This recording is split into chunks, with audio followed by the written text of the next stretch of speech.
اچھا جی، سچویشن پاکستان کی کیا ہے یہ بھی ڈسکس کر لیتے ہیں، بیکاز وہ کہتے ہیں نا امید پہ دنیا قائم ہے حفیظ. تو اگر تو margins, it's all about margins here. And you know ہمارے جو اسٹیٹسٹیشن ہے مظہر، انہوں نے بتایا تھا کہ جی 20 رن سے اگر ہارے انگلینڈ سے جی انگلینڈ تو پہنچ چکا ہے. سوری نیوزی لینڈ یار بات ہو رہی روزہ لگ رہا ہے آپ کو لگتا ہے؟ نہیں روزہ نہیں لگ رہا، بات ڈسکشن چل رہی تھی مارجن کی کہ کتنا مارجن جو ہے کرنا پڑے گا. ٹھیک ہے 50 رنز کا ڈفرنس اور ادھر آپ 20 رنز کا ڈفرنس، 70 رنز کے ڈفرنس کی آپ بات کر رہے ہو margin of victory in both the teams. یہ پاسبل ہے؟ Is this asking for too much? Realistically بہت ٹف ہے. پہلی بات تو یہ ہے کہ 70-80 رنز کا مارجن کسی بھی ٹیم کے خلاف لے کے جیتنے کی پہلے تو آپشن بہت مشکل ہے، ناممکن کے زمرے میں جائے گی. اس کے بعد اگر آپ آ جائیں پروسیس کے اوپر تو دیکھیں نیوزی لینڈ نے بھی اپنا میچ کھیلنا ہے.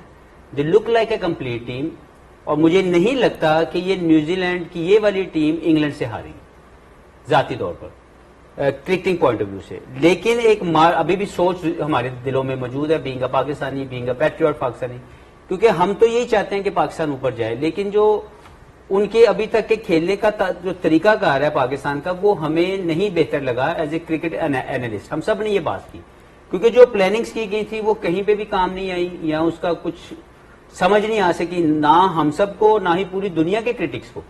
کہ جو بابر کا جو ہم پہلے کئی مرتبہ کہہ چکے 4 پہ کھیلنا، فخر کا اب تک نہ کھیلنا، نسیم شاہ کا کوئی میچ نہ کھلانا، عثمان طارق کو اٹیکنگ زون میں استعمال نہ کرنا، تو یہ سارے وہ سینیریوز ہیں جس کے اندر پاکستان کی اگر ریئلسٹک اگر میں آپ کو بتاؤں تو ہمیں یہ آئینہ دیکھ لینا چاہیے. کیونکہ 23، 24، 25، 26 4 لگاتار آئی سی سی ایونٹس میں ہم لوگ یہی اسی طرح کی باتیں کر رہے ہیں ایف اینڈ بٹس کے اوپر، لیکن ہم اصل حقیقت نہیں سمجھ پا رہے کہ ہماری ایڈمنسٹریشنل فیلیئرز ہے، ہماری ایڈمنسٹریشن پلاننگ میں مسئلہ ہے، اور پھر ہمارے وہ پلیئر کوئی بھی کھیلے، میں کھیلوں، سکلین بھائی کھیلیں، عمر گل کھیلے یا ثنا، کوئی بھی چلا جائے کھیلنے کے لیے، اس نے اپنا رول پلے کرنا ہے، جو وہ نہیں کر پا رہے. تو جو معاملہ ہے وہ دونوں طرف ہے. میں آپ کو ریئلسٹک بات بتا رہا ہوں کہ ایڈمنسٹریشن بھی بہت بڑے فلاز ہیں جس پہ ہم لوگ نہیں سمجھ پا رہے، اور پاکستان کے جو پلیئرز ہیں وہ بھی رسپونڈ نہیں کر رہے، کیونکہ ان کو بھی پتا ہے کہ یہ 2 ماہ 4 ماہ 6 ماہ کے لیے آئیں گے، یہ چلے جائیں گے، ہم بیٹھے رہیں گے. تو اس وقت بڑا صحیح جو جس کو ہم لوگ سمجھتے ہیں کہ سرجری یہ واقعی میں وہ ہونے والی ہے،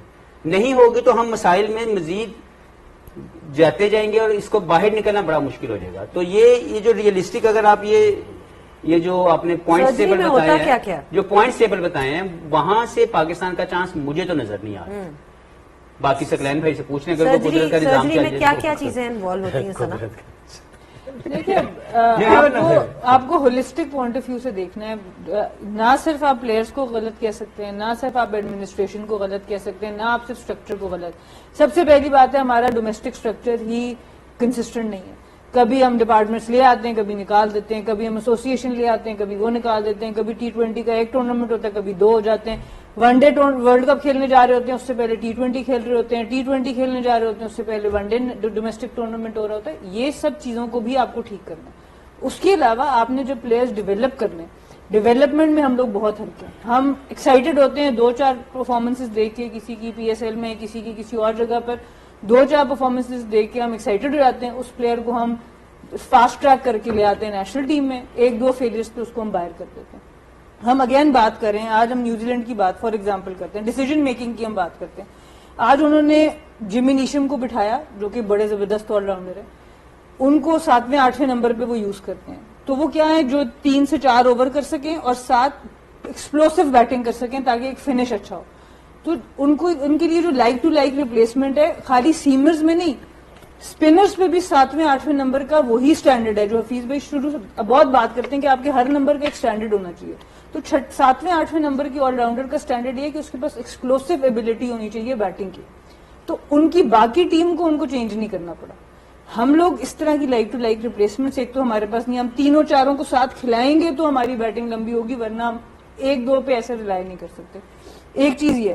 دوسری ہم نے ہلکی سی بات ٹچ کی پرو ایکٹیو کیپٹنسی پہ. ایک تو یہ سسٹم کی میں بات کروں، پھر جو کیپٹنسی یا لیڈرشپ جو اندر ہے، سکلین بھائی نے بھی بات کی، حفیظ بھائی نے بھی آج بات کی کہ ان سے فاسٹ بولر سے پہلے جو میٹ ہنری ان سے 2 اوور کرائے گئے، لوگی فرگزن سے 1 اوور کرائے گیا. اس کا ریزن کیا ہے؟ آپ نے اگلا میچ پھر پریمداسا میں کھیلنا ہے. جو گروپ کو ٹاپ کرے گا وہ سیمی فائنل میں اس گروپ کے نمبر 2 سے کھیلے گا. اٹس اے ہیوج ایڈوانٹیج کہ آپ ٹاپ ٹیم سے نہ کھیلیں. سو یہ پرو ایکٹیو کیپٹنسی یہ کہ they will need Rachin Ravindra and Glenn Phillips to bowl in the next matches. جو یہ اگلا میچ انگلینڈ سے کھیلیں گے تو رچن اور گلین فلپس دونوں نے پچھلے میچز میں اچھی بولنگ نہیں کی. ان کو کانفیڈنس دینے کے لیے آج 12 اوور تو ان کے ان 3 اسپنرز نے کرائے, جبکہ میٹ ہنری بھی آگے آؤٹ کر سکتا تھا, لوگی فرگوسن بھی آؤٹ. وہ کانفیڈنٹ ہے, انہوں نے اچھی پرفارمنس دی ہوئی ہے. تو نہ صرف اس میچ میں انہوں نے مارجن کو بڑا کیا, پر اگلے میچز کے لیے اپنے ان بولرز کو کانفیڈنس, جو بیسک ان کا کام بیٹنگ ہے, پر ان کو کانفیڈنس بھی دے دیا کہ اب رچن جب 4 آؤٹ کر کے جائے گا, گلین فلپس جب 4 اوور کرا کے جائے گا اگلے میچ میں, تو کسی بھی سچویشن میں آ کے آخری اوور کرایا گلین فلپس نے. سو یہ پرو ایکٹیو کیپٹنسی, تو دونوں چیزیں ریکوائرڈ ہیں آپ کو, ایڈمنسٹریشن سائڈ پہ better decision making, on ground decision, on field tactics and of the field کہ آپ کی کیا پلاننگ چل رہی ہے. جی اس کو تھوڑا سا اگر اسی چیز کو تھوڑا سا ڈفرنٹ اس میں کہنا چاہوں گا. باتیں ساری ایسی ہیں بٹ میں ڈفرنٹ ایگزامپل دوں گا. 4 قسم کے آرگنائزیشنز یا انڈیویجولز ٹاپ پہ جاتے ہیں. پہلا عقل مند, ساتھ میں بہادر. جتنی عقل بڑھتی جائے گی وہ بہادری بھی آتی چلی جائے گی. یہ اس کا وہ ہے پرسنٹیج کے اعتبار سے, یعنی جتنا آپ کو نالج آئے گا, اویئر ہوگے, ایجوکیٹ ہوگے, پتا ہوگا کنڈیشن سچویشن کیا ہے. عقل مند, بہادر, یہ 2 یہ ٹاپ پہ جائیں گے. آپ نیوزی لینڈ کی ٹیم کو دیکھیں, کل انگلینڈ کی ٹیم کو دیکھیں, ساؤتھ افریقہ کی ٹیم کو دیکھیں. انٹیلیجنٹ کرکٹ کھیلی اور دلیری والی کرکٹ کھیلی. عقل مند, بہادر. نمبر 2 پہ ہوگا عقل مند کی پرسنٹیج کم ہوگی اور بہادری کی جگہ وہ بزدل ہوگا, کیونکہ عقل مندی تھوڑی ہے, ساتھ میں پھر وہ بہادری کم ہو جائے گی, وہ بزدلی کی طرف جائے گی. وہ نمبر 2 پہ آ جائیں گے. نمبر 3 پہ جو ہوگا وہ ہوگا جی کہ وہ ہوگا بزدل اور ساتھ میں وہ عقل مند ہوگا. اور چوتھے پہ آئے گا بے وقوف بزدل. اس کے اندر عقل کوئی نہیں ہے, وہ بزدل بھی ہوگا اور اس کے اندر دلیری بھی کوئی نہیں ہوگی, عقل بھی کوئی نہیں ہوگی. تو ٹاپ پہ جانے کے لیے آپ کو نالج لینا بہت ضروری ہے, آپ کو ہر چیز کا سمجھنا بہت ضروری ہے. نالج آپ کو لائٹ دے گی, بلیف دے گی, بہادری دے گی, آپ کو پرو ایکٹیو رکھے گی, آپ کو ساری چیزوں کا پتہ چلے گا. یہ سسٹم کر سکتا ہے جب آپ نیچے سے بچوں کو ایجوکیٹ کریں گے, نیچے سے بچوں کو ڈیولپ کریں گے اس طریقے سے. یہ پڑھی لکھی کرکٹ کھیلتے ہیں, ہم لوگ ان پڑھ کرکٹ کھیلتے ہیں. میں آنیسٹلی کہہ رہا ہوں کیونکہ میں نے دنیا میں ہر جگہ پہ جا کے کوچنگ کی ہے. میں اگر کسی بالر کو کہتا ہوں نا تمہارا کل پلان کیا ہے تو مجھے بتاؤ, تو ہمارا بچہ کیا کرے گا, 10 فیلڈر کھڑے کر دے گا, کہے گا جی اے میری فیلڈ پوزیشن ہے تو اے میں بال کرنا ہے. اور جب کسی ان بچوں کے ساتھ کریں گے نا تو وہ آپ کو 10 پیج دیں گے کہ میں نے سٹارٹنگ کیسے کرنی. وہ پہلے ریسرچ کرے گا, پچ ایسی ہے, کنڈیشن ایسی ہے, اپوزیشن ایسی ہے, یہاں پہ یہ ایسے ہوگا, میں اپنا سٹارٹ ایسے کروں گا, بلڈ اپ ایسے کروں گا اور فنش ایسے کروں گا. باقاعدہ وہ بتائیں گے. انفارچونیٹلی ہمارے فقدان ہے یہاں پہ, تو سسٹم کو صحیح کرنے کے لیے یہ صفات کو لانا ضروری ہے. تو ہم کون سی کیٹیگری میں اسٹینڈ کر رہے ہیں؟ ساڈا نمبر کہڑا ہے دسو. کتنے گئے ہو تسی یار؟ نہیں ہم کون سی کیٹیگری میں اسٹینڈ کر رہے ہیں؟ میں کہ ساڈا نمبر دسو. خود ہی دیکھ لو, خود ہی دیکھ لو, بہت ضروری ہے. نہیں صحیح کہہ رہے ہیں, ویری آنےسٹ. یہ باتیں جو ہے نا یہ ہیں تو کڑوی بٹ سچ پہ مبنی ہے.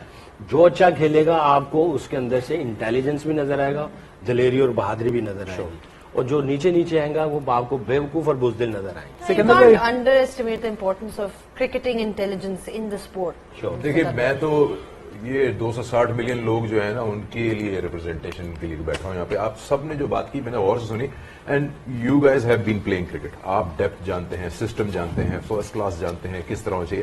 عام آدمی کہتا ہے میں نے ٹکٹ کے پیسے خرچ کیے ہیں, میں نے ہوٹل لیا ہے, میں نے ٹکٹ خریدا ہے, میں تو انجوائے کرنے جا رہا ہوں. اب جو آپ لوگوں نے بتائی چیزیں ہیں اس سے تو مجھے لگتا ہے کہ میں اپنی زندگی میں تو ورلڈ کپ جیتتے نہیں دیکھ سکتا. بچوں کو بتاؤں گا کہ جی 10 سال بعد یا 15-20 سال بعد سسٹم ان پلیس ہوگا تو ہوگا. پوائنٹ بھی برے حالات جو ہم نے جو اسٹارٹ کی کر رہا ہوں, یہ جتنی باتیں ہو رہی ہیں ہم انہی بچوں کو سامنے رکھتے ہوئے کہہ رہے ہیں کہ we want to be proud Pakistan, we want to be the champion, we want to dominate the world. تو اسی پہ آ رہا ہوں کہ آپ نے کہا نا کہ لوگوں کو ریئلسٹک ہونا چاہیے کہ پاکستان سے بہتر کرکٹ لوگ کھیل رہے ہیں. To be very honest, before the world cup started people knew that other teams are playing better cricket, but امید ان کی نہیں چھیننی چاہیے. پاکستان کا بھی چانس ہے. بریک لیتے ہیں, واپس آئیں گے اور اس کے بعد بات کریں گے اس پہ. گیم